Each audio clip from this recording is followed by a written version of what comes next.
CC দিতে চাইছিল। তো পেন্টিয়াম মডেলগুলো অনেক আগের, ওগুলো কোনো আপডেট বা কোনো কিছু এখন পাওয়া যায় না। সেই ক্ষেত্রে কম্পিউটারের কনফিগারেশন অনুযায়ী বিভিন্ন ভার্সন আছে ইলাস্ট্রেটরে, সেগুলো ডাউনলোড করে নিতে হয়। আমার কম্পিউটার আপডেট করে, সেক্ষেত্রে আমি ইউজ করি ইলাস্ট্রেটর সিসি 2020 বা 2020। আর সবচেয়ে স্ট্যান্ডার্ড হচ্ছে মানে লো কনফিগারেশন কম্পিউটারের ক্ষেত্রে CS6। তো আমি যে লিঙ্কটা দিচ্ছি আপনাদেরকে, গুগল গেট ইনটু পিসি, ওটার মধ্যে CS6 সব কোন ধরনের আপনারা পাবেন। তো ইলাস্ট্রেটর জি যখন ভাই। ওপেন করতেছি, আমরা সবাই জানি যে এই জিনিসটা কি। এটা হচ্ছে আমার ওপেন ইনবক্স। ভাই দেখি না। একজনকে দায়িত্ব দিব আমি আজকে থেকে, যে আমার স্ক্রিন শেয়ার করার ব্যাপার যাতে মনে করে দেওয়া হয়। কে দায়িত্ব নেবেন বলেন? ভাই আমি। আপনি যে পরিমাণ কোশ্চেন করেন, আপনার কোশ্চেন থাকলে আপনি এটা মনে থাকবে তো? কি ভাই থাকবে? মাইন্ড করলেন নাকি আবার? না ভাই, মাইন্ড করবো কেন? ওকে। তো এই জিনিসটাকে আমরা বলি যে ইলাস্ট্রেটরের ওপেনিং ফেস। এখান থেকে ফাইল বা এডিট বা অবজেক্ট এগুলো কোনো কিছুই কাজ করে না খুব একটা। যখন আপনারা আপনাদের ইয়েতে যাবেন, যখন ক্রিয়েট নিউ করবেন, তখন অ্যাজ ইউজুয়াল আপনারা দেখবেন যে মোবাইলের জন্য অনেক ট্যাব দেওয়া আছে। Website, print, film, video, art and illustration সব কিছুর জন্য একটা প্রিসেট দেওয়া থাকে এখানে। CS6 হয়তো থাকে না। তো যেসব জায়গায় থাকে না, সেসব জায়গায় আমরা কী করি, সেসব জায়গায় আমরা নর্মালি যেসব সেট আপ থাকে সেগুলো নিজেরাই চেঞ্জ করি। যেমন প্রিসেট ডিটেলস, আনটাইটেলড ওয়ান হচ্ছে ডিফল্ট নাম। তো আমি এখানে দেখতেছি যে আমার একটা নাম দিব, তো আমি নাম দিলাম মার্কো, গেল। তারপর হোয়াইট হাইট, আপনারা মনে রাখবেন আমরা উচ্চারণ করার সময় বা নর্মাল বলার সময় কিন্তু হাইট অ্যান্ড ওয়াইড বলি। সেক্ষেত্রে অনেক কনফিউশন আমাদের ক্রিয়েট হয়, কজ ইলাস্ট্রেটরকে আগে আমাদেরকে ওয়াইড বা প্রস্থ দিতে হবে, তারপর তার হাইট বা দৈর্ঘ্য দিতে হবে। তো এখানে আমি ডিফল্ট, যেহেতু যখনই কোনো কাজ করি যে কোনো জায়গাতে আমি 1000 বাই 1000 পিক্সেল রাখি। পিক্সেলটা রাখি আমি আমার সুবিধার কারণে, কারণ পিক্সেলে আমি ওয়েবে আউটপুট দিতে পারবো, আবার সেম টু সেম আমি প্রিন্ট করার জন্য ইউজ করতে পারবো, কোনো সমস্যা হয় না। আর এখানে যে পিক্সেল লেখা আছে, এখানে হচ্ছে আপনাদের ইউনিট নেম, এগুলো কিন্তু সবাই আমরা চিনি, আর একটু ভালো মতো চিনতেছি। তো বিভিন্ন ধরনের ইউনিট আছে, যখন যেরকম করে কাজের দরকার পড়ে তখন আমরা সেরকম করে কাজ করবো। ইন জেনারেল পিক্সেল রাখাটা স্বাস্থ্যসম্মত। তো এখানে ওরিয়েন্টেশন, পোর্ট্রেটের যেটা সিলেক্ট করা থাকবে সেটা দেখবেন নীল কালার হয়ে যায়। আর 1000 বাই 1000 এটা হচ্ছে আমার স্কোয়ার। আমি যদি 100 দিই, তখন আমার যে ওরিয়েন্টেশন ক্লিক করলে দেখেন ওরিয়েন্টেশন নীল হয়ে গেছে এবং ভ্যালুগুলো চেঞ্জ হয়ে গেছে। তো আমার নর্মালটাই রাখবো। তো এটা ওরিয়েন্টেশন যেটা আপনি সেটা দিয়ে দেবেন, কোনো সমস্যা না। আর্টবোর্ড, আপনি চাইলে শুরুতে আর্টবোর্ড 2টা 3টা 4টা 5টা 6টা 7টা 8টা সহ আর্টবোর্ড দিতে পারেন, অ্যান্ড ডিপেন্ড করছে আপনি কতগুলো ইউজ করছেন তার উপরে। তো 1 থাকলো। তারপর ব্লিড, ব্লিড মানে হচ্ছে যে আপনি যে কাজটা করতেছেন সেটা যদি প্রিন্টের জন্য হয়, তাহলে উপর থেকে একটা ছোট মার্জিন আমরা সরাই ফেলবো, ছোট্ট একটা 1 পিক্সেল বা 2 পিক্সেলের মতো এরিয়া আমরা কেটে ফেলি, এটা কাটিং মার্কও বলা হয়। তো ব্লিড মানে হচ্ছে আপনার ডিজাইনটা ওইটার ভিতরে থাকবে, বাইরে যাবে না।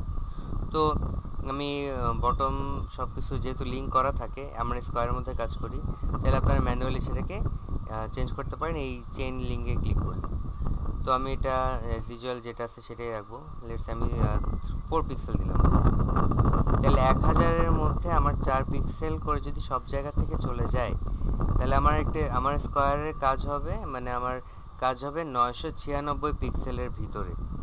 ঠিক আছে। জি অ্যাডভান্সড ভাইয়া। অপশনের মধ্যে কি আছে, কালার মোড, RGB, এটা আপনি CMYK করতে পারেন। এটা অবশ্যই খেয়াল রাখবেন, কারণ আমি যদি প্রিন্টের জন্য কাজ করি তাহলে আমি কোনটা নিব, এমওয়াইকে। CMYK। আর যদি আমি ওয়েব আউটপুটের জন্য কাজ করি তাহলে আমি কোনটা নিব, 8 জিবি। 8 GB। তো আমার 8 GB সিলেক্ট করা আছে। এই জিনিসগুলো যাদের কাছে নতুন তারা মনে রাখবেন বা নোট করে রাখবেন, বা যেভাবে হোক এটা মনে রাখার ব্যবস্থা করবেন। 8 GB জি ভাইয়া। এবং CMYK যখন আমরা আউটপুটে আসি, কালার চেঞ্জ হয়ে যেতে পারে, তখন আপনার কালার ম্যাচ করতে অনেক অনেক ঝামেলা ফেস করতে হবে। আপনি স্ক্রিনে দেখবেন একটা, আপনার আউটপুট আসবে অন্যরকম। ঠিক আছে। জি তার ভাইয়া। উৎকৃষ্ট উদাহরণ আমি দিতে পারি আপনাদেরকে আমার কয়েকটা ছোট কাজের মাধ্যমেই। যদি আমি সেটা খুঁজে পাই, তো আমি একটু খুঁজে ট্রাই করি, কারণ জিনিসটা বুঝতে হবে অবশ্যই। RGB এবং CMYK খুব ঝামেলার কাজ। তো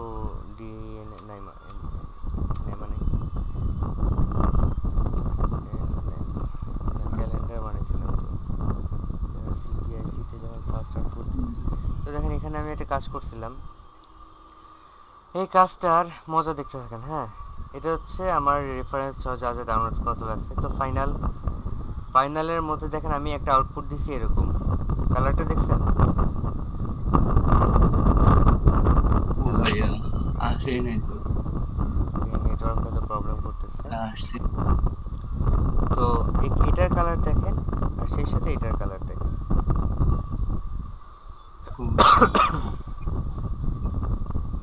দেখছেন দুইটা যে দুই রকম কালার আসছে? এতটা ডিফারেন্স হয়তো আপনাদের আসবে না, আরো কম আসবে, বাট এরকমই অনেক সময় আসে। ভাই দুটোটা কি একই কালার? অলমোস্ট কাছাকাছি, বাট এর কালার ম্যানিপুলেট করা। তারপর মেবির মধ্যে দেখতেছেন যে আমি কালার চেঞ্জ করছি, এখানে নাই। দেখেন একটা ক্লায়েন্ট কত ধরনের ফাইনাল চাইতে পারে। প্রথমে ফাইনাল, তারপর ফাইনাল ড্রাফট, তারপর আপডেটেড ফাইনাল, তারপর আরেকটা ফাইনাল, মেবি লাস্ট। ঠিক আছে? তো বেশি ভাই ভাই। ধৈর্য ধরতে হবে। এই 4টা পেজের জন্য আমাকে অনেক পরিশ্রম করতে হয়েছিল, পেমেন্টও ভালো ছিল এগুলোর। তো এভাবে অনেকগুলো পেজ আপনারা করবেন। তারপর আরেকটা যেটা আমি অরিজিনাল দেখাতে চাই সেটা হচ্ছে ডিএনএ সলিউশন, বাবারে এতগুলো কপি করছি। ক্যালেন্ডারের মধ্যে আমি যখন এখানে কাজ করছি, আমার আউটপুট কই গেল? ক্যালেন্ডার ফাইনাল ব্যাক, এটা হচ্ছে আমার ফাইনাল আউটপুট। তার আগে আমি আরেকটা আউটপুট নিয়েছিলাম, ওটা যে কই গেল? এই যে শুধু শুধু বানাইতে দিছিল, বুঝছেন? আপনার যেরকম রিনেম করতে মনে থাকবে আপনি সেভাবে রিনেম করে কাজ করবেন। ভাই আপনার একটা মানে আপনার যে ডান পাশে প্রিভিউ দেখায় না, হ্যাঁ, তো এটা আনে কিভাবে?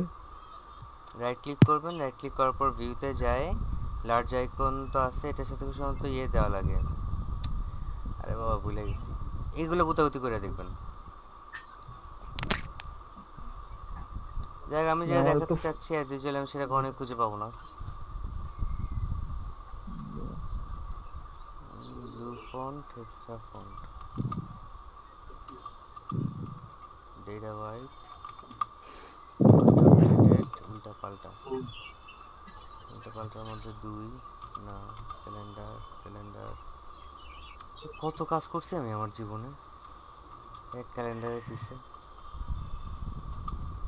ডিএফ লুইস,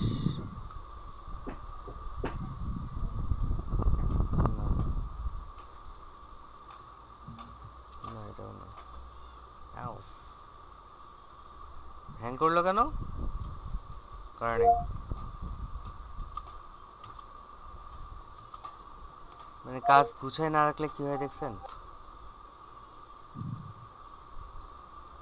চাইতেছি কি বের করতে, আসতেছে না, জীবনও আর খুঁজে পাওয়া যাবে না শিওর।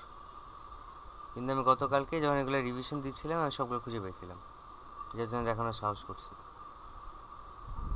যাই হোক, কালার উল্টাপাল্টা হয় 8GB এবং CMYK তে, এটা অবশ্যই মাথায় রাখবেন। ঠিক আছে? তাহলে আপনার আউটপুট নিয়ে দেখতে পারেন কোনো ডিফারেন্ট কালার ইউজ করে। তো কালার মোড সম্পর্কে আমরা বুঝলাম। তো আমরা যেহেতু ওয়েবে আউটপুট দিব এগুলা, তো আমরা 8GB রাখলাম। 8GB মানে হচ্ছে রেড, গ্রিন, ব্লু। আর CMYK মানে কি? সায়ানাত ম্যাজেন্ডা সায়ান, ম্যাজেন্ডা, ইয়েলো আর কে দিয়ে ব্ল্যাক। কি কালার? এই 4টা কালার দিয়ে বেস করে প্রিন্ট আউটপুট দেওয়া হয়। তারপর রাস্টার ইফেক্টস বা স্ক্রিন, এগুলো আমরা কত সাইজে বা কী রাখতেছি, হাই, মিডিয়াম, স্ক্রিন। তো আমি আপাতত স্ক্রিনটা 72p রাখতেছি, এগুলো পরে চেঞ্জ করা যায়। Preview mode, pixel, over print default রাখলাম। এগুলো নিয়ে কোনো সমস্যা নেই। মোড সেটিংস এগুলো আপনারা আরও দেখবেন কত কাহিনী করা লাগে। বেসিক্যালি এই সেটিংসটা সবার শুরুতে দিত যখন আমরা পেজ বানাতাম, তখন আমরা ক্রিয়েট ডকুমেন্ট করলে ক্রিয়েট হতো। তো এখন এরকম কোনো সমস্যা নেই, কারণ এগুলো অনেক সিম্পল করা হয়েছে যে আপনার যতটুক লাগবে আপনি ততটুক নেন, পরে সবগুলো চেঞ্জ করা যাবে। তো আমি 1000 বাই 1000 একটা পিক্সেলের আউটপুট রেডি করলাম। খেয়াল করেন এখানে কোনায় একটা লাল স্কয়ার দেখতে পাচ্ছেন? জি ভাইয়া। এটাকেই বলা হচ্ছে ব্লিডিং মার্ক। আমি যখন আমার আর্টবোর্ড সিলেক্ট করতেছি, আমার আর্টবোর্ড কিন্তু সে 1000 বাই 1000 রাখছে, আর ব্লিডিং মার্কটার জন্য আমার ওই এখন যতটুকু ডিজাইন ততটুকু করতে পারবো। ক্লিয়ার? আমি ইন জেনারেল ব্লিডিং মার্ক নিয়ে কাজ করি না, কারণ আমার চোখে বা আমার ধারণায় চলে আসছে যে ব্লিডিং মার্কটা কতদূর আমি রাখবো, কতদূর কী হবে। অনেক সময় দেখা যায় যে আমি ডিজাইনটা এক্সটেন্ড করি ইচ্ছা করে, যাতে কোনো প্রকার সিঙ্গেল রিস্ক না থাকে। এখন মনে করেন আপনি একটা জিনিস আউটপুট দিলেন, আপনার উপরে হচ্ছে নীল কালার, তো আপনি ব্লিডিং মার্কে একটু এদিক সেদিক হওয়ার কারণে সেটা নীলের উপর সাদাটা রয়ে গেল, তখন কিন্তু সমস্যা। এই জন্য অনেক কেয়ারফুল থাকা লাগে এসব ব্যাপারে। তো এটা হচ্ছে আমার ইলাস্ট্রেটরের ইন্টারফেস, বা আমি ওপেন করলে এই জিনিসটা দেখতে পারবো।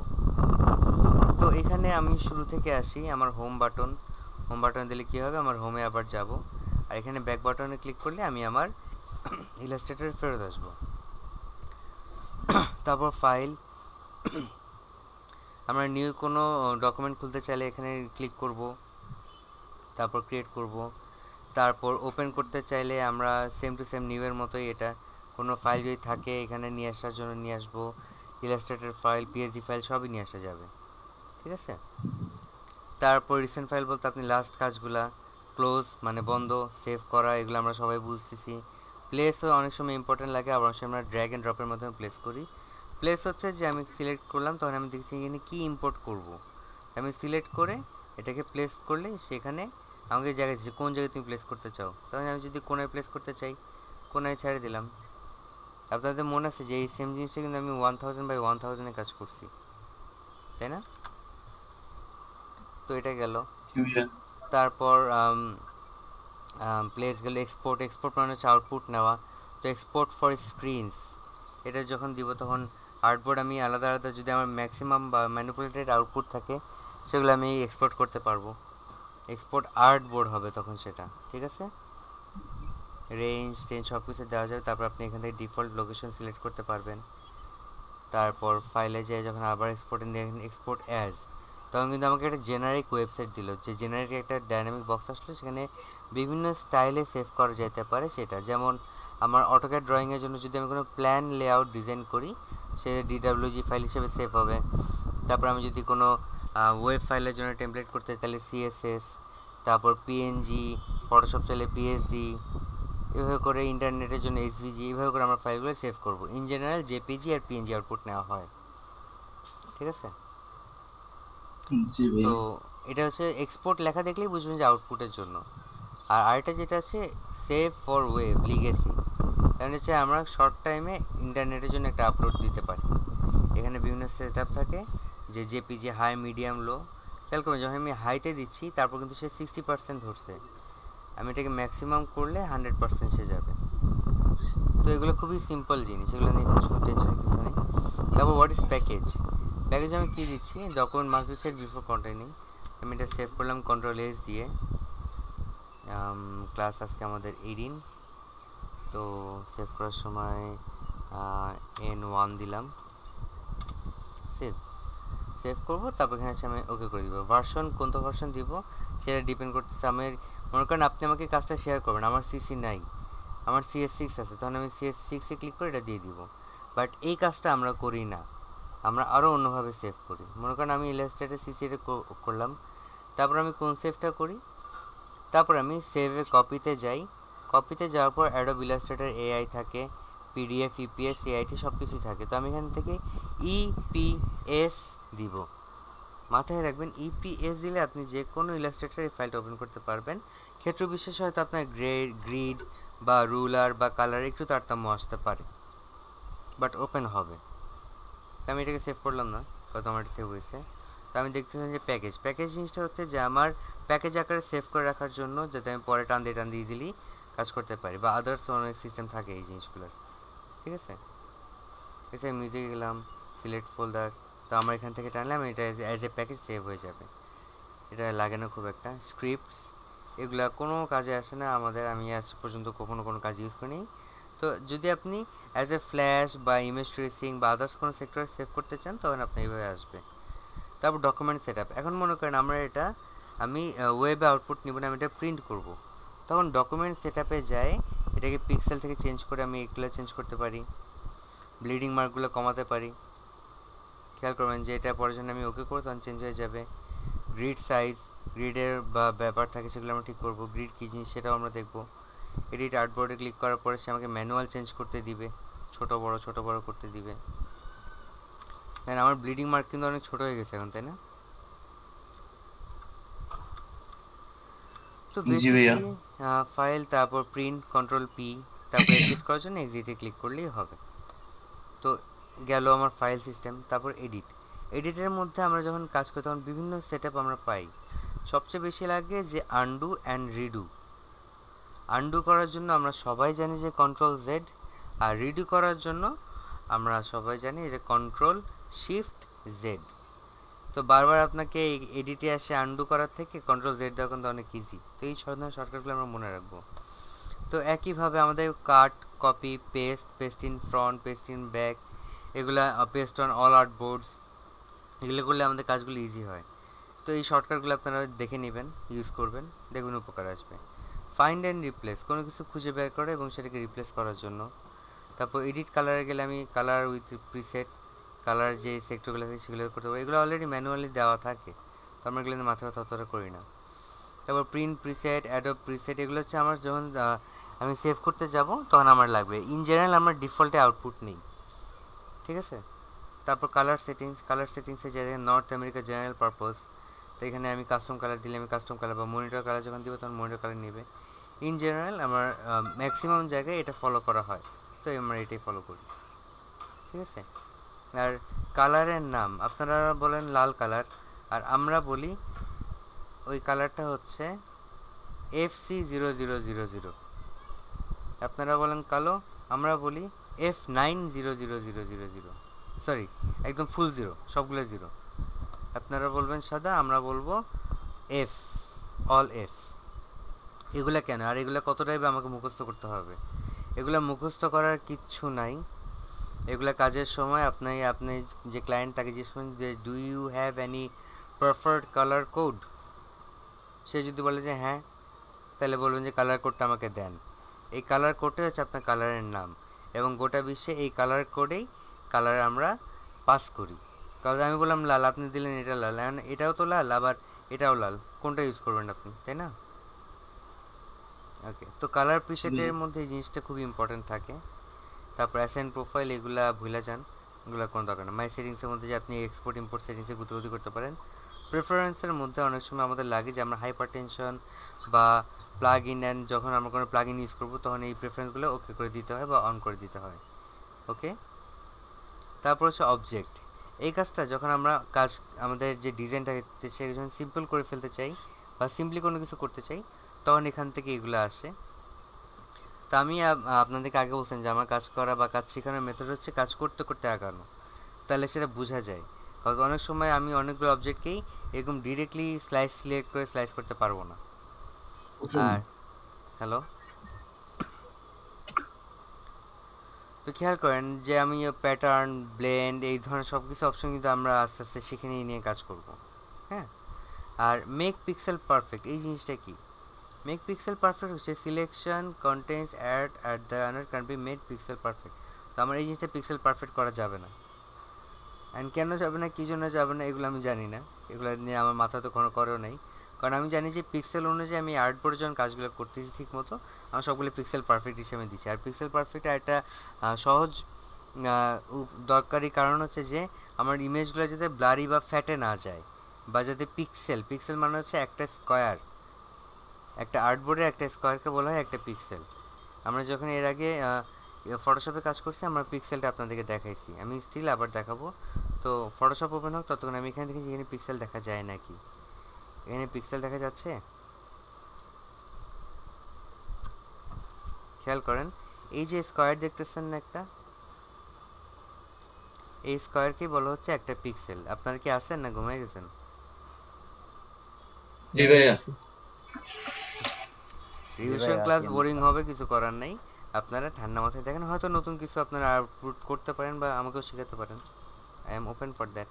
তো এই যে আমরা একটা একটা স্কোয়ার দেখতেছি এগুলোকে বলা হচ্ছে পিক্সেল, আর এই পিক্সেলের সাহায্যেই আমাদের ডিজাইনগুলো রেডি হয়। যেগুলোকে বলা হয় ছোট ছোট বালুকণা, বিন্দু বিন্দু জল। ছোট ছোট পিক্সেল স্কয়ারের মতো আমাদের একটা একটা ডিজাইন রেডি করে দেয়। ক্লিয়ার? জি ভাইয়া। ওকে। এখন ফটোশপের জুম আর ইলাস্ট্রেটরের জুমের মধ্যে কিন্তু হাজার গুণ পার্থক্য আছে। আপনারা দুটোতেই ম্যাক্সিমাইজ জুমে যেতে পারেন, সেটা হচ্ছে 6400 পর্যন্ত। আর এগুলোর মাধ্যমে আমরা আমাদের কালারগুলা বা ফন্টগুলো চেঞ্জ করে থাকি, বা সিলেকশনে অনেক উপকার আসে এগুলোতে। আচ্ছা, তারপর এই জিনিসগুলো গেল। Artboard and grasp.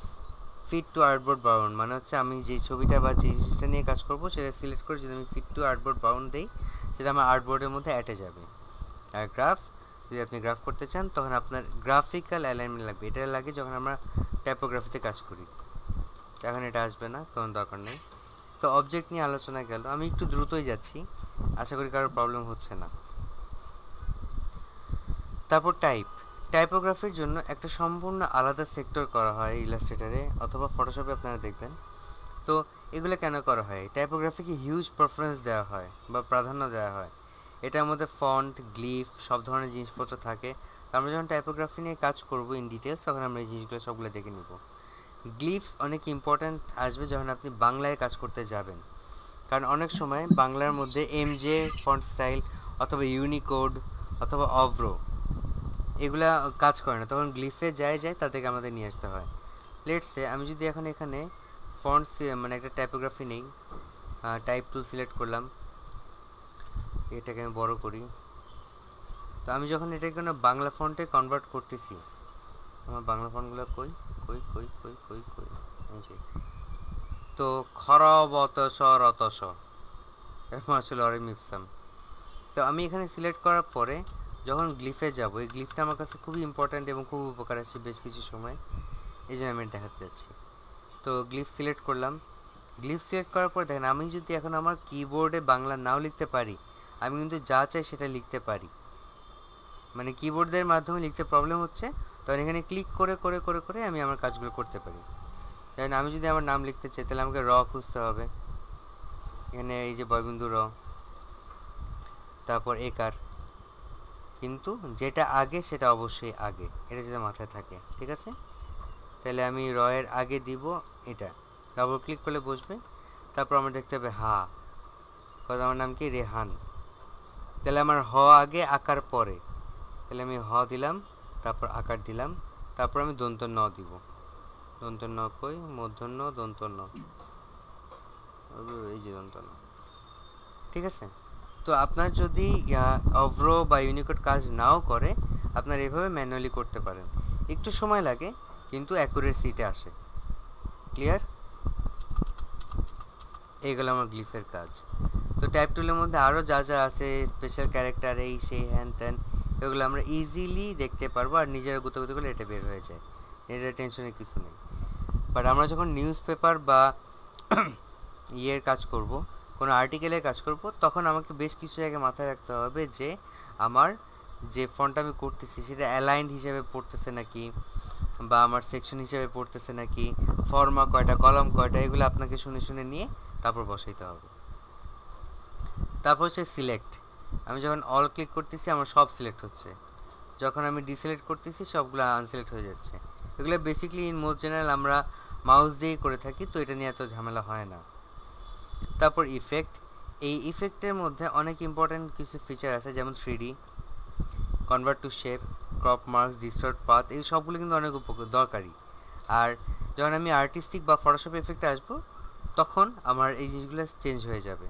আমি এটা সিলেক্ট করলাম, সিলেক্ট করার পরে ইফেক্টে যায়, যখন আমি 3D করতেছি বা 3D করলাম, এক্সট্রুড অ্যান্ড বেভেল ক্লিক করার পরে আমার এখানে ইন্ডিভিজুয়াল নাড়াচাড়া করতে পারি, অথবা আপনি চাইলে এখানে অ্যাঙ্গেল পুট করে করে কাজ করতে পারেন। তো আমি এরকম একটা অ্যাঙ্গেল নিলাম, বেভেলকে একটু আমি আপিস করে দিলাম, 50 পয়েন্টের জায়গায় আমি একটু কমাবো, লেটস সে 25।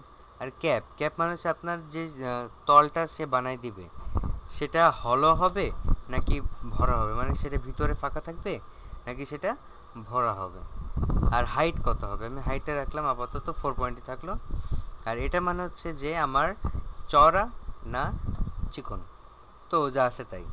তো plastic shading, normal shading, diffuse, wireframe, এগুলো প্রত্যেকটা আলাদা আলাদা ফাংশন। আপনারা গুতাবেন, গুতায় গুতায় দেখবেন, আমি বলবো না। তো প্রিভিউ করলাম, দেখেন আমার কিন্তু পুরো ইমেজটা ধরছে। কেন ছবিটা আসে না কেউ বলতে পারবেন?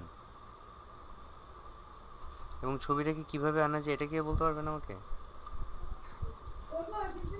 এটা এটা এমবেড কি করে নিতে শুধু হবে। ছবি নিয়ে আসছেন, এটা, ইমেজটা নিয়ে হ্যাঁ, আসছেন, এটা সেটা পুরো ইমেজ জেপিজি ধরছেন? ছবি নেওয়া, এক্স্যাক্টলি। এটা জেপিজি ছবি নিয়ে কাজ করা হয়েছে দেখে এটার সাথে পুরাটা আসছে। বাট আমি যদি এটাকে চেঞ্জ করতে চাই, আমি সবার আগে আমার এফেক্টসটাকে ডিলিট করব। তারপর এটাকে আমি এমবেড বা অরিজিনাল বা যা কিছু করতে মন চায় আমি লেটস ইমেজ ট্রেস করলাম, এক্সপ্যান্ড করলাম। তখন কিন্তু আমার খালি এই পোর্শনটাই সিলেক্ট হলো। খেয়াল করেন আমার কোন কোন জায়গায় সে সিলেক্ট করছে। জেপিজি থাকার কারণে সে পুরোটা সিলেক্ট করছে। তো আমার এটা পিএনজি রেডি করা আছে, আমি পিএনজিটা নিয়ে আসবো। তো আমার পিএনজিটা কোথায়? ক্লাস 17 পিএনজি হচ্ছে এটা। ড্র্যাগ অ্যান্ড ড্রপ করে ছেড়ে দিলাম। তো অ্যাজ এ ইমেজ সে এখানেও এটা চলে আসছে। তো আমি এটা সিলেক্ট করলাম, সিলেক্ট করার পরে ইমেজ ট্রেসে চাই হাই ফিলিটি ফটো, ওকে গেল। আমার কাজ হচ্ছে যে বাইরের যে সাদাটা আছে সেটা সরাই ফেলবো।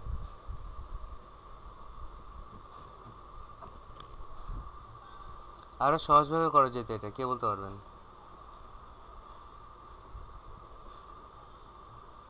হ্যালো হ্যালো হ্যালো হ্যালো যাক, আরও সহজভাবে করা যেত সেই সিস্টেমটা হচ্ছে যে আপনার মাস্ক করে। তো আমার এই সাদাগুলো আমি সরাই দিলাম, এগুলা থাকলো, আমি এত মাথা ঘামাচ্ছি না এখন এগুলো নিয়ে। তো আমি ভিউ এফেক্টে যাই, 3D গেলাম, এক্সট্রুড অ্যান্ড বিভেল। আমার প্রিসেটটা আবার ঠিক করে নিলাম যা যা ছিল। ইটস এ কমপ্লেক্স 125 ক্যাপ থাকলো, প্রিভিউ দিব না। তো 3D করতে সময় নেবে। আর আমি কখনোই রেকমেন্ড করবো না আপনাদেরকে যে আপনারা ইলাস্ট্রেটর বা ফটোশপের মাধ্যমে 3D করেন। 3D ভিউ আনা সম্ভব, 3D বোঝানো সম্ভব, কিন্তু অরিজিনাল অ্যাকচুয়াল যে ভিউটা আসার কথা উচিত সেটা কিন্তু কখনোই আসবে না। তো ফাইল যত ভারী হবে কাজ তত ভারী হবে, বুঝছেন? হ্যালো জি ভাইয়া। যে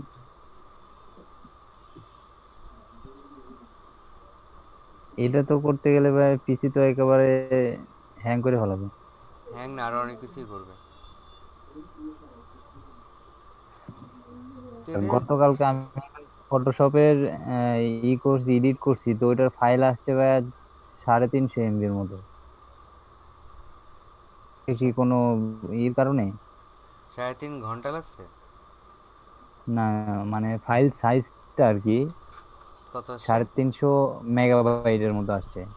এটা বিভিন্ন পরে রকম ওখান থেকে আরো 2টা লেয়ার বাদ দেওয়ার পরে দেখা গেল তারপরও 280-300 কাছাকাছি। লেয়ার না, আপনি লেয়ারগুলো শুধু শুধু বাদ দেওয়ার দরকার নেই।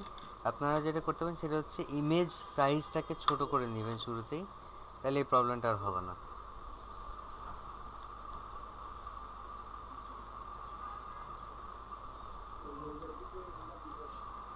আস্তে আস্তে তো আজকে 3 বছর যাবে।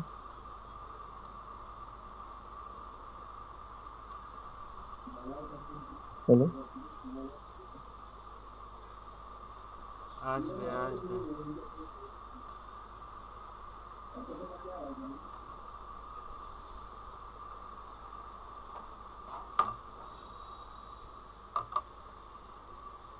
হাতের কাছে সবসময় কাগজ কলম রাখবেন, বুঝছেন?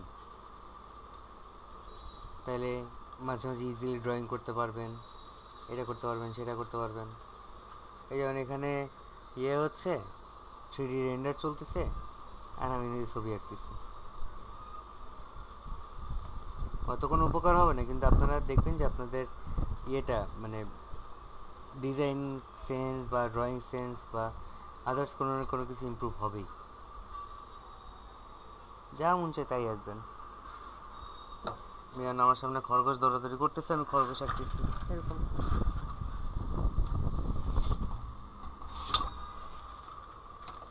আমি কি স্টপ করে দিব নাকি চলতে থাকবে, কোনটা? হ্যালো এটা তো শেষের দিকে ভাই, আসুক দেখি কি হয়, আচ্ছা, মোটামুটি শেষের দিকে। না, আমার তো ভয় লাগছে আমার পিসি না আবার মানে ধ্বংস হয়ে যায়। এখন স্টপ দিলে আরো বেশি সমস্যা মনে হয় হইতে পারে। ওর সাথে চলতে থাক, ওর মতো যাইতে থাক, তারপর আমরা দেখি কি হয়। আচ্ছা, আপনাদের মর্জি। আমার ভুল হয়েছে, আমার আর নর্মাল শেপ নিয়ে 3D করা লাগতো, তাহলে ইজিলি একটু বুঝতাম। নরমাল হইলে ভালো হতো তাড়াতাড়ি। কিন্তু ভাই বোরিং অনেকগুলা লাগতেছে। শেপ আছে এটাতে। আমার বোরিং লাগা শুরু হয়ে গেছে, আমি পারবো না ওটা নিয়ে কাজ করতে। আমি কাস্টম শেপ বানায় কাজ করবো। সমস্যা এগুলো আমি পরে চিনে দেবো যে কোনটা কী জিনিস। তারপর আমি ইফেক্টে যাব, ইফেক্টে যাই 3D দিব, 3D এক্সট্রুড বেভেল দিব, বেভেলে যাওয়ার পর আমি সাইডে নিব, এটা কোনাকুনি করলাম, প্রিভিউ অন, দেখছেন কি হয়। তারপর আমি এটাকে 25 পয়েন্ট করলে কি হইতো দেখেন কি হয়েছে, ক্লিয়ার, বুঝতে জি পারতেছেন? ভাইয়া। গুড। তারপর একই উপরে আমি আবার দিলাম অ্যাপ্লাই নিউ এফেক্ট, তারপর বেভেল এখানে আমি কমপ্লেক্স রাখছিলাম, প্রিভিউ, খেয়াল করছেন চেঞ্জ দেখা যাচ্ছে। জি ভাইয়া। তারপর হাইট বাড়ালে কি হবে, হইলো। তারপর এটা কি, এটা হচ্ছে আমার বাইরের দিকে আমার বেভেলটা এক্সট্রুডটা করবে, এটা হচ্ছে আমি ভিতর দিকে করতেছে। ক্যাপ আমি যদি হলো রাখি মাঝখানটা নাই হয়ে গেল, আর যদি ফিল্ড রাখি তাহলে ভিতরে বসে গেল। প্লাস্টিক শেডিং, ওয়ার ফ্রেম, এগুলো কী জিনিস, আমি ওয়ার ফ্রেম ক্লিক করলাম, তো আমার যতগুলো তল আছে, যতগুলো লাইন আছে, ওয়ার ফ্রেম মানে হচ্ছে ওয়ার ভিউ, তো আপনার যতগুলো ভিউ আছে, লাইন আছে, সেগুলো দেখাই দিবে। নো শেডিং মানে হচ্ছে কোনো এক্সট্রা আলগা শেডিং বসবে না। ডিফিউজ শেডিং মানে হচ্ছে আমার একটু ম্যাটম্যাট আসবে, আর প্লাস্টিক শেডিং রাখা হয় এটা 100% বোঝার জন্য কী আসতেছে। পজিশন, এখান থেকে আপনার পজিশন চেঞ্জ করতে পারেন যে কোন জায়গায় হবে, ফ্রন্ট দিলে শুধু ফ্রন্ট হবে।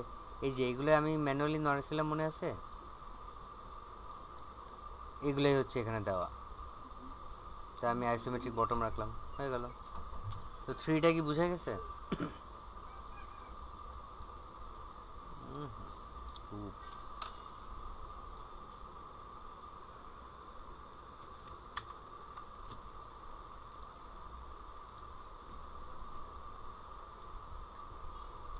ডুবেছি আমি তোমার চোখের অনন্ত মায়ায়।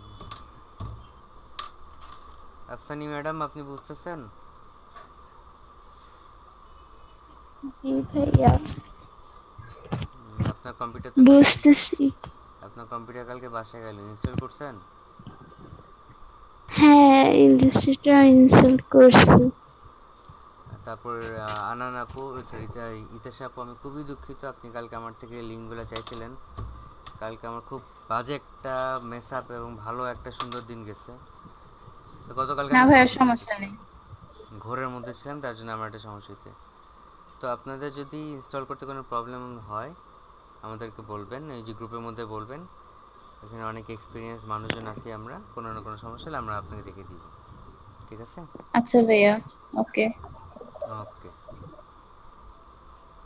আচ্ছা মনির ভাই একটা কথা জিজ্ঞেস করে যদি মাইন্ড না করেন, এমনি জাস্ট মাইন্ড করবেন না, হ্যাঁ তো মানে ক্লাস শুরু হচ্ছে তাই সময় আছে একটু ফাউল গল্প করার, বেয়াদবি মনে করেন না, হ্যাঁ? কি বলেন? আপনি আপনি তো বিবাহিত না? জি। আচ্ছা, আমি কি চাচা? না, আচ্ছা ঠিক আছে, এখনো হওয়ার নাই, হবে। ইনশাআল্লাহ। আল্লাহ আপনাদের সেই তৌফিক দান করুক, আমিন। ইনশাআল্লাহ। আচ্ছা, আমাদের এখানে তো একজন সুপার উস্তম আছে, হীরা আপু। সুপার উস্তম কেন? উনি ক্লাস করে, ওনার সাথে আরেকজনকে নিয়ে ক্লাস করে, বুঝছেন? না ভাইয়া সে সবসময় থাকে না। আচ্ছা আচ্ছা, ঠিক আছে, সবসময় থাকে না। তারপর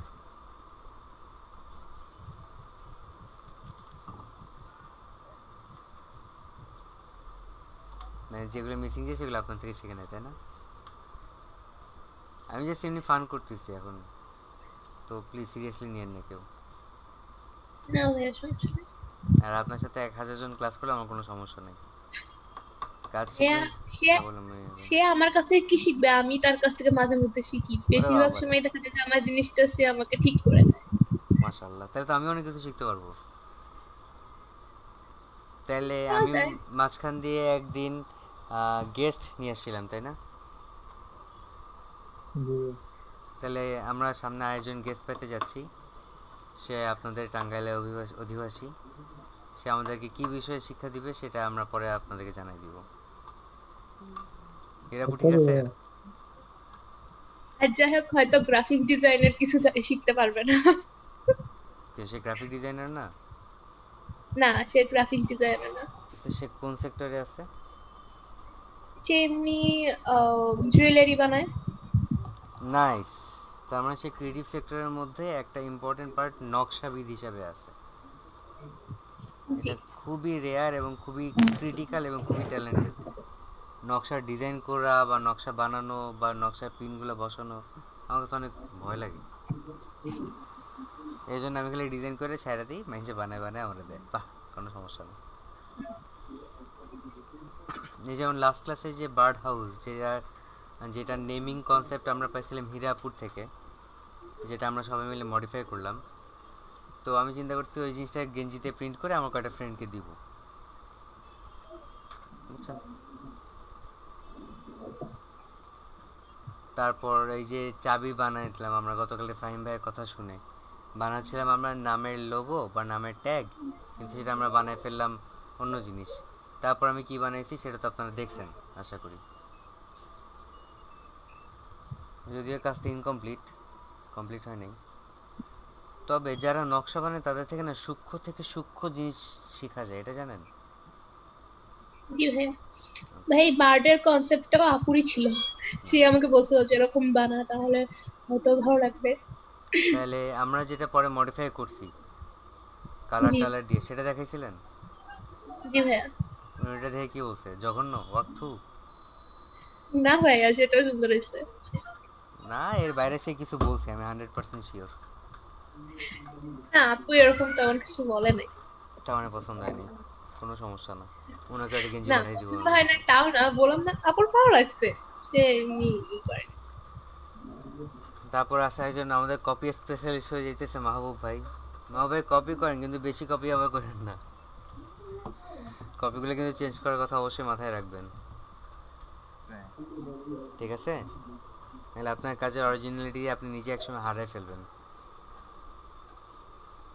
ওই জন্যই বলি যে হাতে কিছু একটা বানান, ঘষাঘষি করেন কাগজের মধ্যে, সেটা ছবি তুলে ইলাস্ট্রেটরে নিয়ে আসেন, তারপর সেটাকে আপনি আপনার মতো মডিফাই করেন, দেখবেন অনেক সুন্দর আসবে আর শান্তি আসবে একটা মনের মধ্যে, না this is an original work, বুঝছেন? জি ভাইয়া। আপনাদের মধ্যে আজকে অজয় অ্যাবসেন্ট। অজয় থাকলে আমার মাঝে মাঝে খুব বিরক্ত লাগে, এমন এমন কোশ্চেন করে, ভাইয়া মানে কথা, ঠিক আছে ওকে, সে আমার ভাই, ওকে সমস্যা নেই।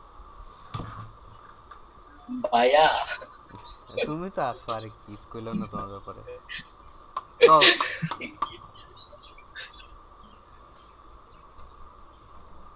মানে আমি এখান থেকে বলি, তোমার পাশে ফ্রেন্ড বসে শাকিল, সে বুঝে, সে করে, তুমি বুঝো না, মানে এটা কি? আচ্ছা, অনেক আড্ডা উড্ডা মারলাম, ব্যাক টু ওয়ার্ক। তো আমরা ছিলাম 3D ভিউ দেখলাম, স্যাটেলাইট একটা বানায় ফেলছি, এটা এখন আমি নাসার কাছে বেচবো, ভালো হবে না? জি ভাইয়া তো ইফেক্টের মধ্যে এই সকল প্রত্যেকটা জিনিস, ক্রপ, মার্ক, ডিস্টর্ট, ট্রান্সফর্ম, দেখা সবগুলো যায় না ভাই স্ক্রিন শেয়ার নাই। ফাহিমের বেতন কাটা, না সৌরভ ভাইয়ের বেতন কাটা, সৌরভ ভাই তো বলছে যে সে মনে করে দিবে। ভাই, বললাম তো। তো আমরা যেহেতু কাজের মধ্যে ছিলাম, আপনার তো শুরুতেই বলা উচিত ছিল, তাই না? ভাইয়া বুঝি ছি নাই যে ছি শুরু ছি, করে দিছি, সেমন না। সরি। তারপর কি গেল, হ্যাঁ। তো ইফেক্টের মধ্যে এই সকল কিছু আপনারা নিজের, আমি বলবো যে নিজেরা গুতায় গুতায় দেখেন, বিকজ এগুলো না আমাকে কেউ শেখায় নাই, এগুলো আমি নিজে নিজে এই করছি সেই করছি, হ্যান ত্যান করে করে করে করে করে করে একটু একটু আইডিয়া পাইছি। তারপর হচ্ছে আমার view, outline, preview on CPU, তারপর overprint view, pixel view, trim view, এগুলো কি? এগুলো হচ্ছে আমার দেখার জন্য যে কোন জায়গায় কতদূর আউটপুট আসে, কোন জায়গায় কি আউটপুট আসে নাই। অনেক সময় আপনারা দেখবেন যে আমরা ডুয়েল মনিটরেও কাজ করি, খালি একটা আউটপুটের ভিউ দিয়ে রাখে যে আমার আউটপুটটা যদি এরকম আসে তাহলে আমাকে কি করতে হবে, আমাকে কী চেঞ্জ করতে হবে যে আউটপুটটা ঠিক করার জন্য। এটাই আর কি বেসিক কাজ ভিউয়ের। তারপর অ্যাকচুয়াল সাইজ, হাইট সাইজ, ধরনের সব কিছু থাকে। তো এগুলা গুতাগুতি করবেন, এগুলো শেখানোর কিছু নেই। আর এই উইন্ডোজ সে হচ্ছে আপনাদের সকল প্রকার মুশকিলে আসান। কোনো কিছু খুঁজে না পাওয়ার সাথে সাথে এখানে এসে আপনারা খুঁজে খুঁজে বের করবেন। ইচ অ্যান্ড এভরিথিং আপনার এখানে দেওয়া থাকবে। যদি আপনি আপনার প্রপার্টিসে বা টুলসে না পান, এখানে থাকবেই। ক্লিয়ার? আর আরেকটা প্রবলেম আমরা সবাই ফেস করব অনেক সময়, যে আমাদের ওয়ার্ক স্পেসটা কী জিনিস। আমার এখানে দেখেন কি করা আছে, একটা ওয়ার্ক স্পেস, সেটার নাম হচ্ছে এসেনশিয়াল ক্লাসিক। তো আমি যদি এই ওয়ার্ক স্পেসটা চেঞ্জ করি, লেটস সে প্রিন্টিং অ্যান্ড প্রুফিংয়ের জন্য, তখন কিন্তু সে একটা আলাদা কালার প্রিসেট আমাকে দিয়ে দিল। খেয়াল করেন, লেয়ার সবগুলো, অ্যাপারেন্ট সবগুলো ওপেন, আর সোয়াচ ওপেন করা। আমি যখন আবার এটাকে চেঞ্জ করতেছি, চেঞ্জ করার জন্য আমি যখন ওয়েবে গেলাম, তখন দেখেন আমার যে প্রপার্টিস কিন্তু আগের মতো আবার সেট করে দিচ্ছে। তো প্রত্যেকটার আলাদা আলাদা সুবিধার জন্য বিভিন্ন সেট আপ থাকে। ওই সেট আপে যে যেভাবে কাজ করতে পছন্দ করে সে সেভাবে করে নেয়। আর এটা একটা ইজি আউটপুট বাটন হচ্ছে এখানে, খেয়াল করেন সার্চের পাশে ওয়েবে যাওয়ার পর আমি এখানে ইজিলি চেঞ্জ করতে পারবো আমার যেরকম দরকার। যেমন আমি টাইপোগ্রাফি করলাম, এখানে সবগুলো কিন্তু টেক্সটের প্রিসেট আসছে। তারপর আমি যখন লেআউট বা অটোমেশনে গেলাম, তো এখানে দেখেন আমার পুরোটা চেঞ্জ। খেয়াল করছেন? তো ইন জেনারেল আমি যখন কাজ করি তখন এসেনশিয়াল ক্লাসিকে রাখতে বেশি পছন্দ করি, অথবা এসেনশিয়াল আমি রাখতে পছন্দ করি। এটা হচ্ছে আমার পুরাতন স্বভাব, যে আমি CS6 থেকে কাজ শুরু করছি। তো ওই রকম একটা প্রিভিউ থাকলে আমার জন্য উপকার হয়, সেটা আমি যেটাতেই কাজ করি না কেন। ক্লিয়ার? তো আর হেল্প হচ্ছে আপনি ইলাস্ট্রেটর হেল্প, টিউটোরিয়াল এইসবের জন্য দরকার পড়ে না। এটা কি বলেন? টাইলস। তো টাইল ইন অল গ্রিড, যখন আপনি টাইল করবেন, তখন আপনার যখন গ্রিডে কাজ করবেন তখন এগুলো আপনার ইজিলি ভিজিবল। তো আমি এটা নর্মাল জেনারেটর রেখে দিলাম। তো এইগুলো আমার উপরে মেনুগুলোর সাথে পরিচিতি। এখন নিচে এগুলো কি? এগুলো হচ্ছে আমার মনে করেন অবজেক্টে নাই, কারণ কিন্তু এখানে খুব একটা বেশি কিছুই চেঞ্জ হবে না। এগুলো হচ্ছে আপনার বেসিক। তো ডকুমেন্ট সেট আপ কিন্তু আমরা আগেও দেখছি, ফাইল বা এডিট কোনো যে ফাইলের মধ্যে দেখছি। এখানে আবার আছে প্রিফেস, এগুলো প্রেফারেন্স, এগুলো আছে। তো এই সবগুলো হচ্ছে আপনার ইন্ডিকেট করে যে কী কালার আছে, কী কালার চেঞ্জ করা যায়, স্ট্রোক কী হবে, তারপর কত পয়েন্টে আমার ব্রাশ নেওয়া, ওপাসিটি কেমন থাকতেছে, স্টাইল কী হচ্ছে। আর এগুলো হচ্ছে সব কিছু আমি এটাকে ইউজ করি প্রিভিউ ভিউয়ের জন্য, যে কী কী আমার শর্টকাট করা আছে। এগুলা ইন জেনারেল মানে দিস ব্রড ওয়েতে আলোচনা করা থাকে এই প্রপার্টিস মেনুগুলোতে। আর কালার আমি দেখি এই সাইডে আসি, কারণ এখান থেকে যখন আমি কালার যাই আমি কিন্তু এগুলার বেশি কালার পাই না। এই বাট যখন আমি এখানে যাচ্ছি তখন আমি সব ধরনের কালার একবারে ইজিলি ম্যানিপুলেট করতে পারি। তারপর এখান থেকে আমরা যখন এগুলোতে ক্লিক করতেছি, দেখেন নিউ স্ক্র্যাচ, এই সে আপনার নিজেদের মতো সাজাতেও পারবেন, কালার গ্রুপ করতে পারবেন। ইন জেনারেল যেভাবে ডিফল্ট থাকে সেভাবে কাজ করতে আমরা বেশি স্বাচ্ছন্দ্য বোধ করি। ক্লিয়ার? আর এই জায়গাগুলো আপনারা আপনাদের মতো করে সরাইতে গুছাইতে পারবেন। তো এগুলো নিয়ে বলার কিছু নেই। আপনারা যখন আবার যখন দেখবেন যে নীল দাগ হয়ে গেছে, তার মানে সে এখানে অ্যাড হইতে সক্ষম। তারপর এখানে ধরে আবার সরাই, যেখানে নীল দাগ হয়ে গেছে এখানে অ্যাড হইতে সক্ষম। আর আমি কেন এইভাবে রাখছি, আমি কেন এগুলা বাইরে ঘুরে রাখিনি বা এমনি সরাই রাখিনি?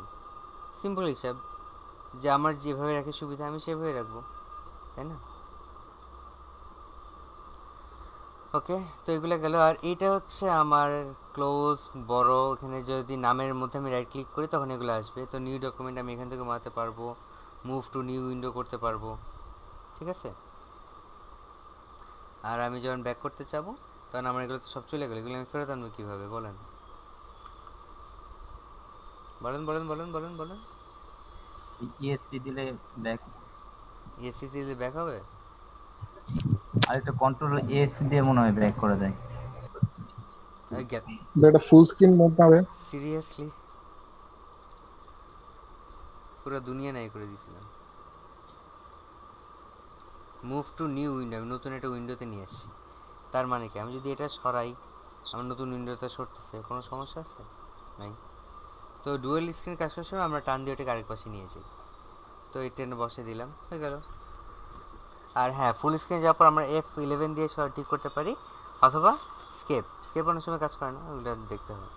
আর এইখানে যখন আমি ক্লিক করতেছি সেম টু সেম জিনিস আমি পাচ্ছি, ঠিক আছে? তো এগুলো নিয়ে আলোচনা করা হলো। তারপর যখন আমি আর্টবোর্ড হচ্ছে আমরা এই সাদা অংশটা আর্টবোর্ড, এর মধ্যে ডিজাইন রেখে আমি কাজ করি। আর যখন আমি এই ফাঁকা জায়গায় রাইট ক্লিক করলাম, কোন জায়গায়? ফাঁকা জায়গায় রাইট ক্লিক করলাম, তখন দেখেন আমার বেশ কিছু অপশন আসতেছে, এগুলো অবশ্যই মাথায় রাখবেন। আমি সবসময় রুলারটা অন করে নেই, এবং রুলার অন করার আমার সুবিধাটা কি, আমার পিক্সেল হিসাব দিচ্ছে একটা, কোথাও 0, কোথাও 100, কোথাও 200, এটা আমার স্কেল। খেয়াল করেন এখানেও কিন্তু শুরু হয়েছে 100 0 থেকে। তো আমি যদি এখানে রাখি, এই বরাবর এখান থেকে শুরু করি, তাহলে আমার 0 থেকে 0 শুরু হইলো এগুলা। আর আমি বেসিক্যালি এটা ইউজ করি কিসের জন্য? এই জিনিসটার জন্য, যে রুলার, এই রুলারটা উপর থেকে টান দিয়ে আপনারা নিয়ে আসতে পারেন, আবার এটাকে টান দিয়ে আপনারা সরায়ে ফেলতে পারেন। যাচ্ছে না কেন? তাই না কেন? লক হয়ে গেছে। ও, থ্যাংক ইউ। তো সিলেক্ট করার পর আপনারা টান দিয়ে সরায়ে ফেলতে পারেন, আবার ডিলিটও করতে পারেন। এটা সরে গেছে, খেয়াল করিনি, ডিলিট। তো এটা গেল। তারপর রাইট ক্লিক করে আমি মনে করেন যে আমার যে গাইডটা আনলাম বা রুলারটা আনলাম, সেটা এই বরাবর রেখে এটাকে লক করে দিব। তো সিলেক্ট করার পরে আমি এটাকে রাইট ক্লিক করে লক গাইডস দিলে তাকে আর নড়ানো সম্ভব হয়নি, একটু আগে যে আমার প্রবলেমটা হইলো। তারপর আনলক গাইড করলাম। তারপর আমি চাইলে এটা হাইডও করে রাখতে পারি, আমি কিন্তু আমার ডিলিট হয় না, এটা লুকানো আছে। তারপর আমি যখন আনহাইড করব, শো গাইড, তখন সেটা আবার বাইরে চলে আসবে। তারপরে এরকম আছে গ্রিড। এই গ্রিডটা আমরা ইউজ করি 2টা বা 3টা ক্ষেত্রে, সেটা হচ্ছে টাইপোগ্রাফি এবং লোগো। তাহলে আর প্রতিটা পিক্সেল আমি হিসাব করে করে করে করে আউটপুট নিয়ে কাজ করতে পারি, ঠিক আছে? আর এটাকে আমরা যদি হাইড গ্রিড করি, সে সরে যাবে। তারপর selection tool, first object above, last object above, outline, এসবগুলো কিন্তু আমরা দেখতে পাইছি যে কোনটাই কী। আউটলাইনে কেন কাজ করি আমরা? এই যে আমরা যখন অনেকগুলো অবজেক্টে এলিমেন্ট নিয়ে কাজ করি, তখন আমরা এলিমেন্টগুলোর একদম সূক্ষ্ম থেকে সূক্ষ্ম পিক্সেলটা যাতে আমরা ভালো মতো বুঝতে পারি যে কোথায় কি আছে, কোথায় কি নাই, ওই জন্য আমরা আউটলাইনটা ইউজ করি। তো জিপিইউ প্রিভিউ মানে হচ্ছে আপনার কম্পিউটার জেনারেটেড ভিউ প্রিভিউ করলাম, চলে আসলো। তো এগুলো হচ্ছে বেসিকলি এগুলোর বাইরে কিছু নাই। তো জুম ইন জুম আউট, আমরা জুম ইন কেমনে করি? আমরা কন্ট্রোল+ দিলে জুম হবে, কন্ট্রোল- দিলে জুম আউট হবে। তারপর আমি যদি কন্ট্রোল স্পেস ধরে দেখেন, আমার এই যে মাউসটা আছে, এই যে ওটার মধ্যে একটা ম্যাগনিফাইং প্লাস আসছে, তাই না? তার মানে কি, আমি এটা ইচ্ছা মতো যখন টানাটানি করতেছি, সে যখন আমি নিচের দিকে টানতেছি সে বড় হচ্ছে, যখন তাকে আমি উপরের দিকে নিচ্ছি সে ছোট হচ্ছে। ক্লিয়ার? কন্ট্রোল+এর থেকে এই যে অনেক বেশি হ্যান্ডি, এই জন্য এটা করা হয়। আরেকটা কাজ আমরা ইউজ করি স্পেস। যখন আমি টিপে ধরে আসি, তখন দেখেন একটা হ্যান্ড আসছে। এটার সুবিধা কি? আমার বিভিন্ন জায়গায় মুভ করার জন্য, তাহলে আমাকে continuously zoom in zoom out করতে হলো না। আর মনে করেন যে আমি এটার ফার্স্ট এন্ড থেকে লাস্ট এন্ডে যাব, তো আমি যখন স্পেস ধরে টান দিলাম, আমি কিন্তু একবারে চলে যেতে পারলাম। বাট আমি যদি জুম ইন জুম আউট করি, ছাড়লাম, গেল না, তারপর আমি এই জায়গাতে জুম ইন করবো, তখন আবার এই জায়গায় টান দিতে হবে। তো কোনটা বেটার? এইভাবে করে করে আপনারা যে সময় যেটা লাগে সেভাবে কাজ করবেন। ক্লিয়ার?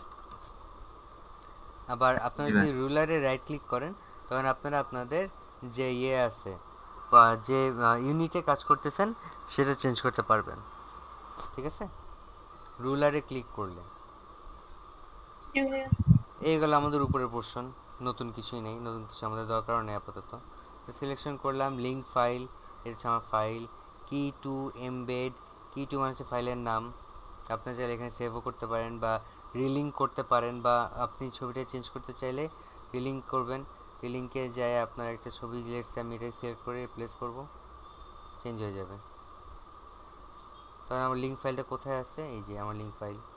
আমি এটাকে চেঞ্জ করে আগেটাতে যাব, রিলিঙ্ক, আমি আগেটাতে যাওয়ার জন্য যে এটা ইউজ করছি সেটাতে যাই, ওকে করব। তো লেটসে আমার 17 নম্বর ছিল, হয়ে গেল।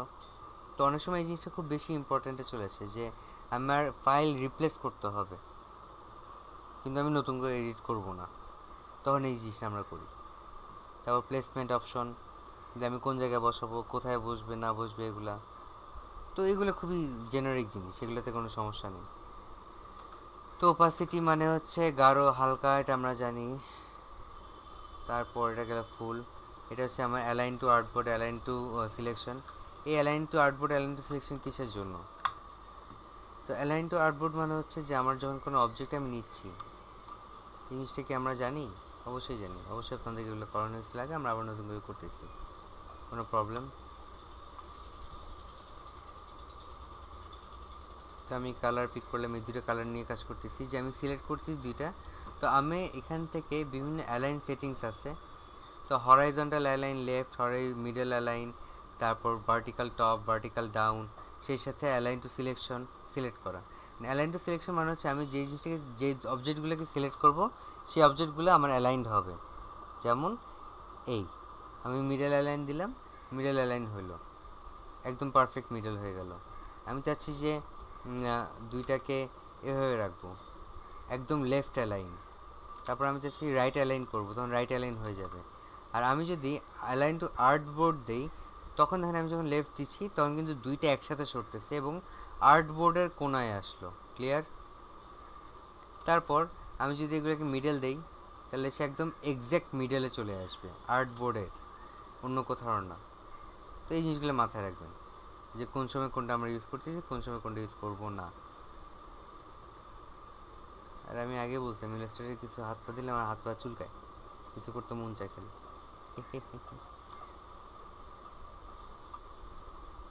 লোগোর মতো লাগে না একটা?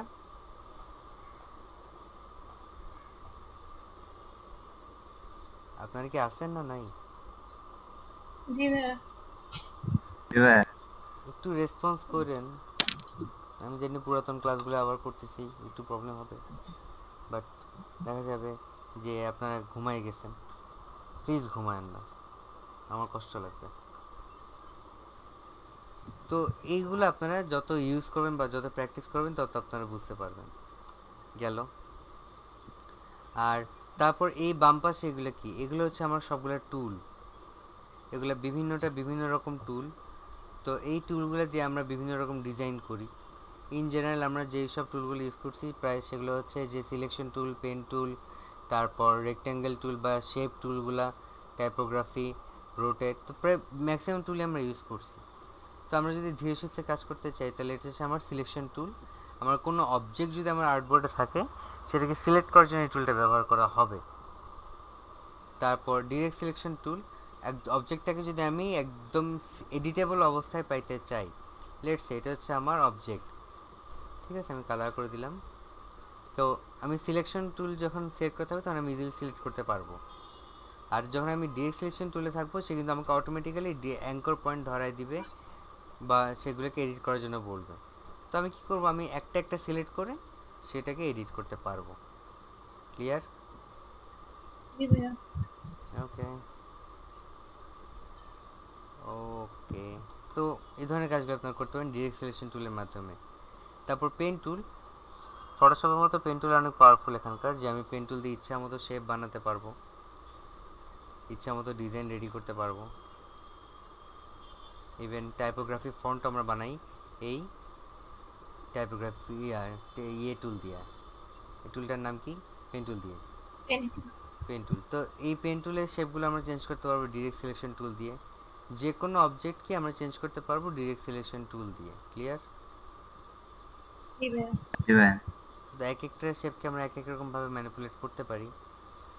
তারপর পেন টুলে অনেক মজার মজার কাহিনী করা যায়, যেমন এটাকে আমরা যখন অল্টার ধরতেছি তখন শেপ চেঞ্জ হচ্ছে, কন্ট্রোল ধরলে একরকম ডিরেক্ট সিলেকশন টুল হয়ে যাচ্ছে।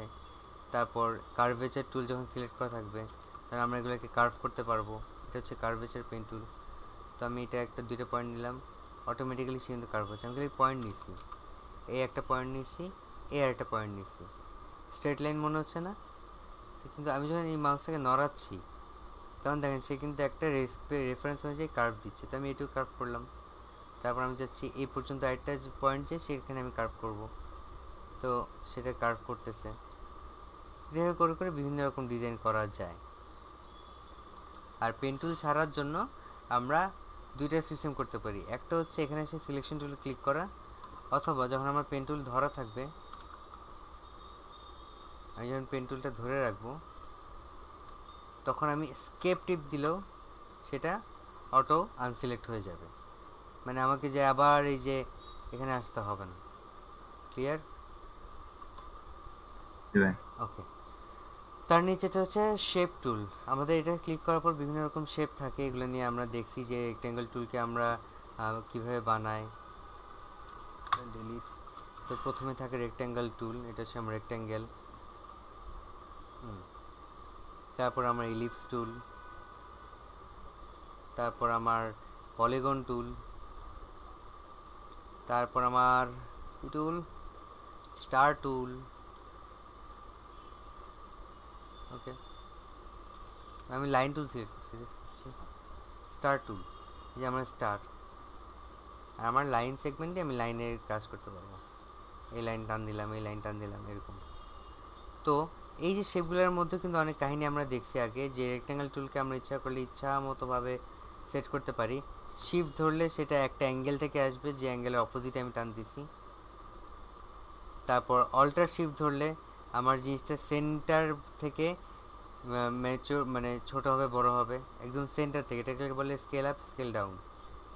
তো সেন্টার থেকে হইলো, আমি যদি শুধু অল্টার ধরি তাহলে সে কি করবে, পুরা এরিয়া ধরে বড় হবে, এবং সেন্টার থেকে সে নড়াচড়া করলেও আমি এটাকে একটা ইচ্ছা মতো অ্যাঙ্গেলে রাখতে পারবো বা শেপে রাখতে পারবো। ক্লিয়ার? তো আমি এগুলো স্ট্রোক দিয়ে দিলাম। তারপর আমি কি করব, তারপর আমার যে আরেকটা টুল আছে সেই টুলটার নাম হচ্ছে ইলিপস টুল, সেটাকে আমি যদি শিফট ধরি, শিফট মানে সেম টু সেম রেক্ট্যাঙ্গেল টুলের মতো। তো আমি এখানে কি করতেছি, আমি এখানে একটা গোল্লা বানাইলাম, আমার গোল্লাটা দরকার এরকম ছোট, তো গোল্লাটা আমি নিয়ে এসে এখানে বসাই দিলাম। আমার বিভিন্ন শেপ হইতেছে, আমি বিভিন্ন শেপে কাজ করতেছি। তারপর আমার কি আছে এখানে, এগুলোকে ডিলিট করে ফেলি যেগুলো দেখা যাচ্ছে না। তারপর আমার হচ্ছে স্পেশাল একটা টুল, পলিগন টুল। পলিগন টুলকে আমি যখন ক্লিক করে ধরে রাখবো, সে অবস্থায় যখন আমি অ্যারো বাটনগুলার, কিবোর্ডে অ্যারো বাটনগুলার ডাউন বাটন দিব, সে অ্যাঙ্গেল ছোট করবে, আর যখন আপ বাটন দিব সে অ্যাঙ্গেল বাড়াবে। খেয়াল করছেন? তো এভাবে করে আমরা বিভিন্ন ডিজাইন ক্রিয়েট করতে পারি। তো আমি এটা এভাবে একটা 5টা অ্যাঙ্গেলে রাখলাম। 5টা অ্যাঙ্গেলে রাখার পর আমি এখানে এই জিনিসটা বসাই দিব। খেয়াল করেন, আপনারা কিন্তু ম্যানুয়ালিও টানাটানি করতে পারেন, যেভাবে আপনাদের সুবিধা। তো আমি এখানে এটা বসাচ্ছি।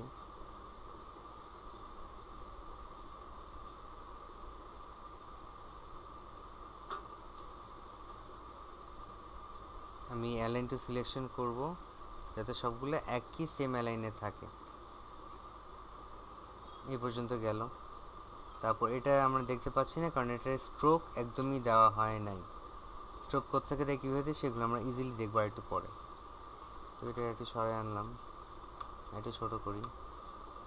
অল্টার ধরলে কি হবে, অল্টার ধরলে কপি হবে, আর শিফট অল্টার ধরলে একদম উপর থেকে নিচে বা ডান থেকে বামে সমানভাবে সে ছোট হবে বড় হবে।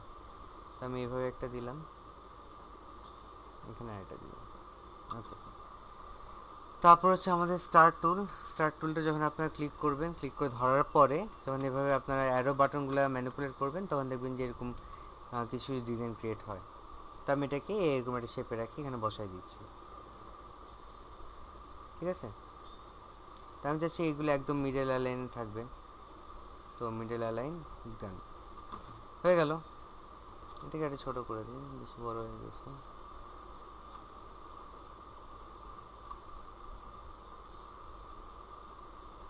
ওকে, তো এই জিনিসটা গেল।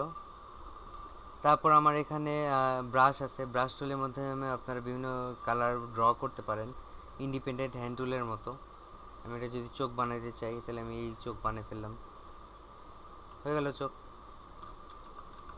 তো ব্রাশ টুল দেখলাম, টাইপোগ্রাফি বা টাইপ টুল। আমরা ইন জেনারেল নর্মালটা দেখে রাখি যে টাইপোগ্রাফি সিলেক্ট করার পরে আমরা যখন এটাকে মানে আর্টবোর্ডে ক্লিক করলাম তখন লেখা আসলো কী জিনিস, তখন আসলো লোরে মিপসাম, এটা হচ্ছে ডিফল্ট। তো আপনি যখন লেখা শুরু করবেন তখন আপনি লিখলেন যে MYHOUSE, মাই হাউস। তো এটাকে আমি বড় ছোটো করবো কীভাবে, same to same shift alter ধরে ছোটো বড়ো করতে পারেন। বা আপনি যদি নির্দিষ্টভাবে করতে চান তাহলে এখানে যেয়ে খালি আপনার নাম্বারটি ইনপুট করবেন 50 বা 60 বা যেটা আপনার মন চায়। তো সেই মতো একটা ডিজাইন আমি এখানে রাখলাম, মাই হাউস এরকম গেল। তারপর এখানে আরও অনেকগুলো টুল আছে, তা আপাতত এই টাইপ টুল পর্যন্ত আমি দিলাম। একদিনে এত কিছু দিব না, পুরাটা চাইলে আমি দেখা দিতে পারতাম কিন্তু আমি দেখাচ্ছি না। তো 6টা টুল আমরা দেখলাম, selection tool, direct selection tool, pen tool, curvature tool বা শেপ টুল, তারপর ব্রাশ আর টাইপোগ্রাফি।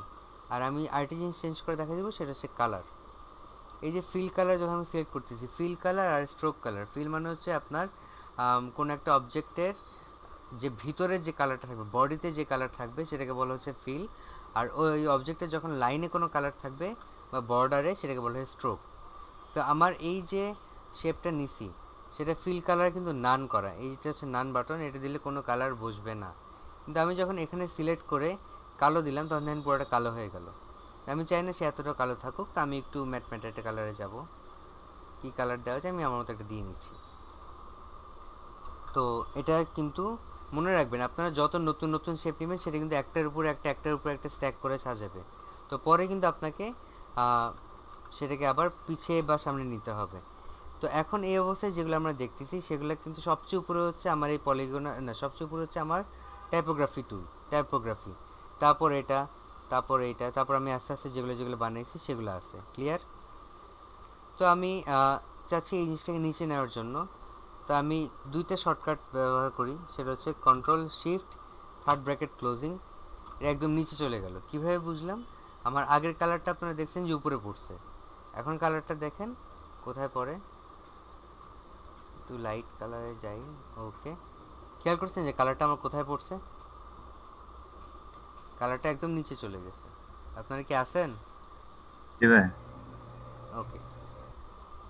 তারপর এখানকার যে আরেকটা টুল, তারপর বেসিক্যালি আমি কী করবো, সবগুলোকে এখন আমার ছোটো মানে উপর নিচে করা দরকার, আমার যেটা ব্যাকগ্রাউন্ড সেটা পিছিয়ে চলে গেছে, তো আমি সবগুলোকে উপরে রেখে কাজ করতেছি। তো এগুলো হচ্ছে আমার ছোটো ছোটো জানলা। তো জানালাগুলোকে আমি একটু ইন্ডিপেন্ডেন্ট শেপ দিলাম। তারপর এগুলোকে কালার চেঞ্জ করে দিব, জানলার কালার একটু অফ হোয়াইট ভাবে হয়। ওকে। তারপর দেওয়াল, আমি দেওয়ালের কালার দিব, আমার বাড়ি আমি যেমন মন চাই সাজাবো, আমি লাল টকটকা দেওয়ালের কালার দিব। ওকে। তারপর আমরা এটা এই একটা জিনিস পিছিয়ে পড়ে গেছি, খেয়াল করছেন? প্রথম যে শেপটা ছিল, তো সেটাকে আমি কন্ট্রোল 2 দিয়ে লক করলাম। তারপর আমার দরজা কই গেল, এটাকে কন্ট্রোল 2 দিল, দরজা। এটাকে আমি control shift third bracket closing দিয়ে একদম সামনে নিয়ে আসলাম, এই যে দরজা আমার হয়ে গেল। তারপর এটা হচ্ছে আমার উপরে চিমনি কালার আমি একটু কালো করে দিতে পারি, কোনো সমস্যা নেই। তো হয়ে গেল আমার একটা ঘর। তো বেসিক কয়েকটি জিনিস দেখলাম এই টুল পর্যন্ত, কালার ফিল আপ এগুলো দেখলাম, লেখাটা দেখলাম, লেখারও কালার আপনারা চেঞ্জ করতে পারেন এখানে যে ডাবল ক্লিক করে এগুলো সিলেক্ট করে দিয়ে। তো এগুলো একদম বাচ্চাদের কাজ, একদমই বাচ্চাদের কাজ। তো বাচ্চাদের কাজ করার সুবিধাটা কি, আমরা শিখতে শিখতে যেহেতু আগাচ্ছি, আমরা শিখতে শিখতেই আগাবো, তাড়াহুড়ার কিছু নেই।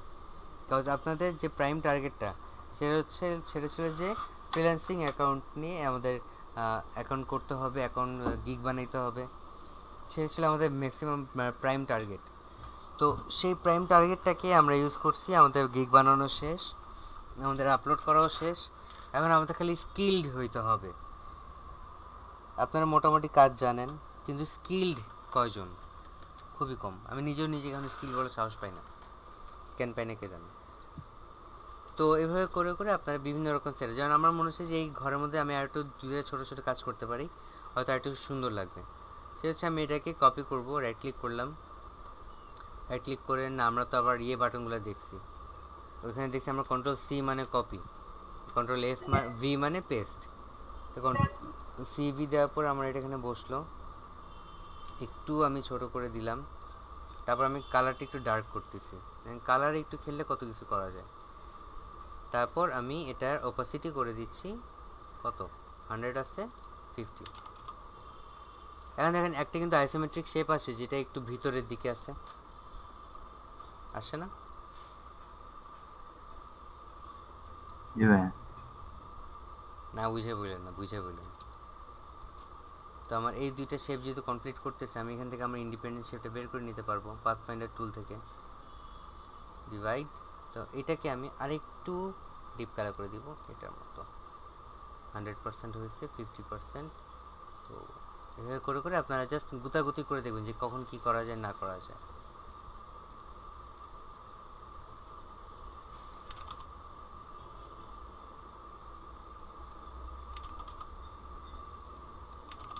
এর অনেক অনেক সিস্টেম আছে, অনেক অনেক কাজ করা যায়। তো কাজগুলো করবেন, দেখবেন যে অনেক কিছু জানা যায় কিন্তু। ওকে, তো এটা গেল। তারপরে এই চিমনিটি ইচ্ছেগুলো আপনি মাল্টিপ্লাই করতে পারেন, অল্টার ধরে কন্ট্রোল কপি করে, এগুলো আপনারা করতে পারেন ইজিলি। তো ইচ্ছা মতো জিনিস ডিজাইন করতে পারেন বা ম্যানুয়ালি করা যায়। ইভেন এই যে 6টা টুল দেখলাম, সেই 6টা টুল দিয়ে কিন্তু অনেক বড় বড় ডিজাইন করা পসিবল। ঠিক আছে, কারণ আমি 6টা টুলের মধ্যে আছে আমার pen tool, the most use tool, colour tool, colour নিয়ে গোতাগুতি করতে হবে আরও, বাট একটু তো দেখলাম।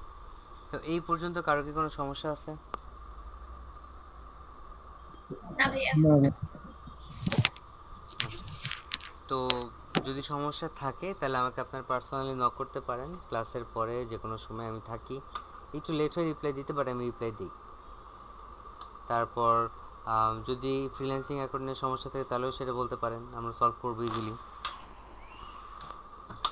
তো ঠান্ডা মাথায় কাজ করবেন, আর কিছুই লাগবে না। আর ফ্রিল্যান্সিং অ্যাকাউন্ট যখন আমরা রেডি করছি, ওইটাতে যদি কারোর প্রবলেম থাকে স্টিল আবার বলবেন, আমরা রিভিউ প্রতি ক্লাসে কিছু না কিছু করি, এবং আপনাদের প্রবলেম যত ডিসকাস হবে তত সেটা আরও বেশি খোলাসা হবে। ক্লিয়ার? হ্যালো? জি ভাইয়া। ওকে, তো আশা করি সবাই বুঝতে পারছেন। তো কাজগুলো বাসায় প্র্যাকটিস করবেন, প্র্যাকটিস না করলে খুব বেশি প্রবলেম হয়ে যাবে, পরে আপনারা কোপ আপ করতে পারবেন না। আর ফ্রিল্যান্সিং অ্যাকাউন্টগুলো তাড়াতাড়ি করে ফেলবেন সবাই। গ্রুপ আছে আমাদের, গ্রুপে কোনো প্রবলেম থাকলে গ্রুপে বলবেন,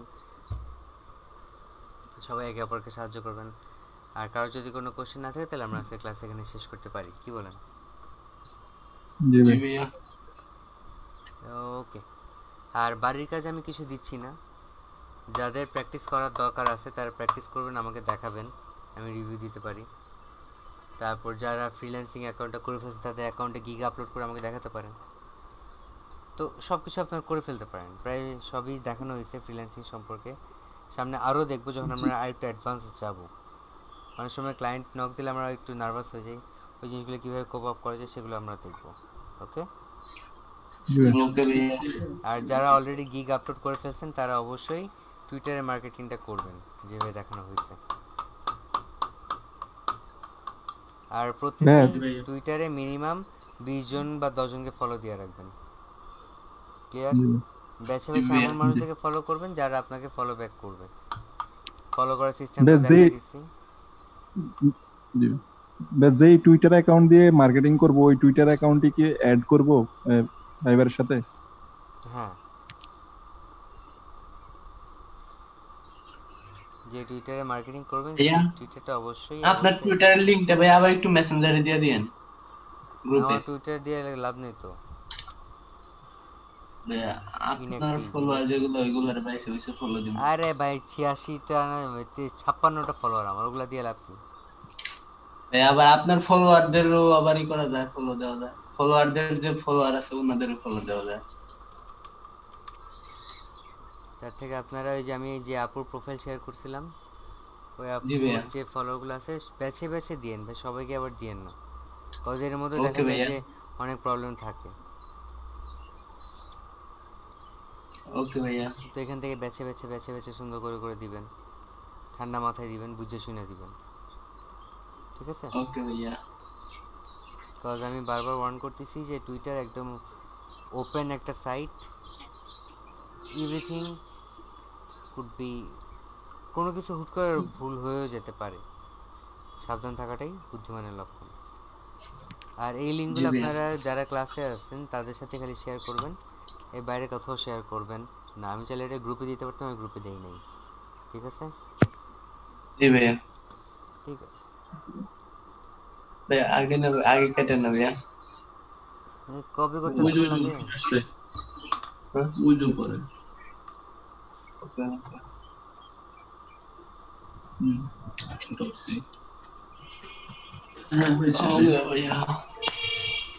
আর আরেকটা কাজ আপনারা করবেন, সেটা হচ্ছে একটা গ্রামের দৃশ্য বা যে কোনো একটা সিনারি, যে কোনো কিছু কাগজে এবং কলমে আঁকবেন। ওকে ভাইয়া। কাগজে এবং পেন্সিল দিয়ে আঁকবেন, বেশি ডিটেলস করতে পারেন, খালি লাইন দিয়ে দিয়ে আঁকলেই হবে। চাইলে কালারও করতে পারেন, কিন্তু হিজিবিজি যাতে না হয়।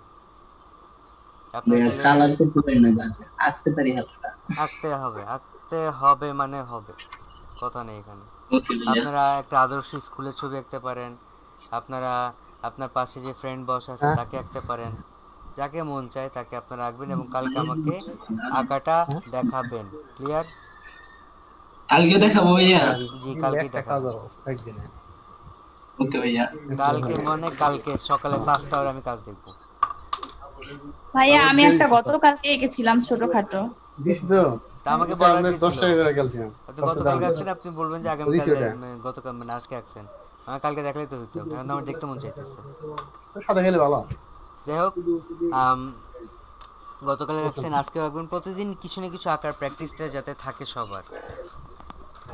ঠিক আছে? প্রতিদিন কিছু না কিছু, ওকে ভাইয়া। পারেন না পারেন স্ক্র্যাচ করবেন, হাতে ঘষাঘষি করবেন, এমনি এমনি কাগজে ডলারলি করবেন। ক্যালসিয়াম ট্যাবলেট আছে। মনির ভাই মিউট। ওকে ভাইয়া। কিন্তু ওটার মধ্যে আছে। টাইম শেষ। তো খাতা এবং কাগজে যাতে সম্মেলন আমি দেখি আগামীকাল আমার ক্লাসে। চাইলে একজন অধিকও আঁকতে পারেন, বাট আমি বলবো যে আপাতত লাইন নিয়ে ড্রয়িং করেন, লাইনে অনেক কিছু করা যায়। তো আল্লাহ হাফেজ, ভালো থাকবেন, কালকে দেখা হবে। ওকে ভাইয়া, আল্লাহ হাফেজ, tata, have a good day. ভাইয়া। ওকে, এখনই কেটে যাবে। আল্লাহ হাফেজ। জি ভাই, ভালো থাকবেন। জি ভাইয়া, আপনারা ভালো থাকবেন। আব্দুর রাকিব আসবে শেষ বয়সে। জি ভাই, bye bye bye bye bye. আচ্ছা, টাটা ভাইয়া। টাটা। সামনে খাও।